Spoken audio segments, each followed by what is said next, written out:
कि घर में गुरुदेव जी बीमारियां बहुत रहती, क्या करें। आपके घर में बीमारियां बहुत रहती हैं तो क्या करें। सबसे पहली बात, आप सफाई करें।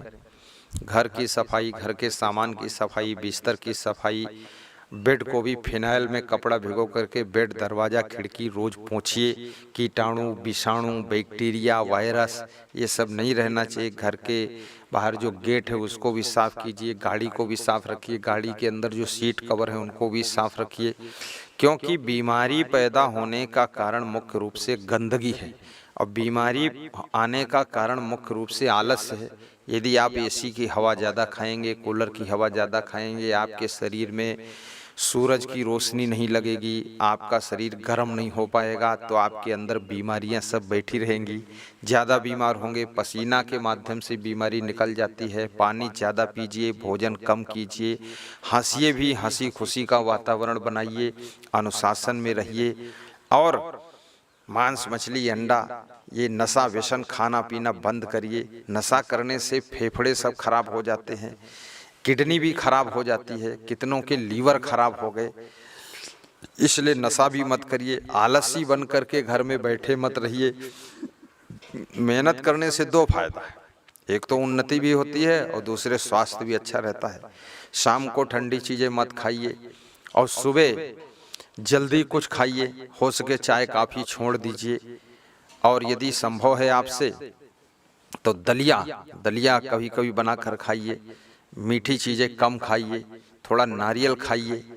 नारियल गर्री खाने से ये रोग प्रतिरोधक क्षमता जगती है। गिलोय बटी है या आप गिलोय का काढ़ा पी सकते हैं, इससे सब प्रकार का बुखार है, सब प्रकार की बीमारियों को ये कंट्रोल करता है। तुलसी पत्ती 2-5 रोज खा लीजिए और लंबी सांस लीजिए, प्राणायाम व्यायाम कीजिए और खुश रहिए। और थोड़ा कूदने वाला भी व्यायाम कर लीजिए। बीमारियों का मुख्य कारण है गंदगी और गलत खान पान, और बीमारियां किसी कारण से नहीं आती हैं। कम से कम 5 किलोमीटर पैदल चलिए। 5 किलोमीटर पैदल नहीं चल सकते तो 2 किलोमीटर दौड़िए। और नंबर 1, स्त्रियां जो है बहुत बीमार होती हैं। वो इसलिए ज़्यादा बीमार होती हैं कि उनका बैठने का काम होता है। ऑफिशियल वर्क करने वाले वो भी ज़्यादा बीमार होते हैं, दुकानदार बहुत बीमार रहते हैं और बैठने से बहुत बीमारियां पैदा होती हैं। इससे सबसे पहली बात, पेट खराब हो जाता है, मोटापा बढ़ जाता है। और आप सोचे हम बहुत कम खाएंगे और बीमार नहीं होंगे। बहुत कम खाओगे तो कमज़ोर हो जाओगे। बहुत कम नहीं खाना है, लेकिन जो खाया है उसको एनर्जी में बदलने के लिए व्यायाम करना जरूरी है, तो बीमारी मिटेगी। गहरी नींद भी सोइए। जो लोग गहरी नींद नहीं सोते हैं वही बीमार जरूर होंगे। कड़ी भूख लगने दीजिए। तो कड़ी भूख और गहरी नींद उन्हीं को आती है जो कड़ी मेहनत करते हैं। कड़ी मेहनत करने से शरीर थक जाता है और भूख भी लगती है खूब और नींद भी खूब गहरी आती है। चिंता भी मत कीजिए।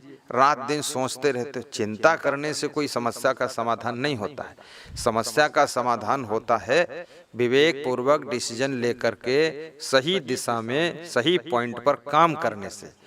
और पहले से सोचिए, आप बचपन में इधर उधर घूमते रहोगे और बचपन में योग्यता हासिल नहीं करोगे, जवानी में धन खूब नहीं कमाओगे, मेहनत नहीं करोगे, तो बुढ़ापे में चिंता के शिकार आप जरूर होंगे। आप बहुत कम समय में ही अच्छा मकान बनाइए, मेहनत करके अच्छी गाड़ी भी लाइए। कुछ इमरजेंसी के खर्चा के लिए, बीमारी के इलाज के लिए, बेटी के विवाह के लिए, आदि व्यवस्थाओं के लिए आप पैसे कमा करके जमा भी करें और सत्संग सुनते रहें, प्रसन्न रहें। बीमारियां आपके घर की खत्म होंगी। थोड़ा पेड़ पौधे लगा लीजिए। पेड़ पौधों के बीच में ऑक्सीजन मिलती है और ऑक्सीजन ही जीवन है। आपको ऑक्सीजन नहीं मिलती है। पेड़ पौधे इसलिए देखिए, आप दिल्ली शहर में है, लखनऊ शहर में है, बेंगलोर शहर में मैंने देखा और बॉम्बे में भी देखा, शासन प्रशासन की ओर से वहाँ सिटी के हिसाब से बहुत पेड़ पौधे लगे हुए हैं। पेड़ पौधे प्रदूषण को खत्म करते हैं और वायु को शुद्ध करते हैं, ऑक्सीजन को शुद्ध कर देते हैं। और जितनी अच्छी ऑक्सीजन मिलेगी, हमारे गुरुदेव जी हैं श्री क्षमादेव जी, 100 साल उनकी उम्र है, अभी भी वो बीमार नहीं होते हैं। उसका कारण क्या है? पहली बात, यदि पानी नहीं बरस रहा है और यदि ज़्यादा ठंडी नहीं है तो वह आकाश के नीचे सोते हैं, छत के नीचे सोते ही नहीं हैं। दूसरी मंजिल की छत पर खुला में सोते हैं। और यदि पानी बरसता है तो बरामदे में सोते हैं। यानी खुली हवा आपको मिलनी चाहिए और लंबी सांस खींचिए, जोर से खींचना चाहिए। इसको कम से कम 10, 20, 50 बार दिन भर में खींच लीजिए। इससे आपका माइंड ताज़ा रहेगा, बढ़िया स्मरण शक्ति रहेगी और बीमार आप नहीं होंगे। और गुरुदेव जी का आशीर्वाद लीजिए, गुरुदेव जी की कृपा है, आप स्वस्थ रहेंगे, प्रसन्न रहिए। हंसने से भी बीमारियां खत्म होती हैं, हंसिए। धन्यवाद, इतना बहुत बता दिया मैंने।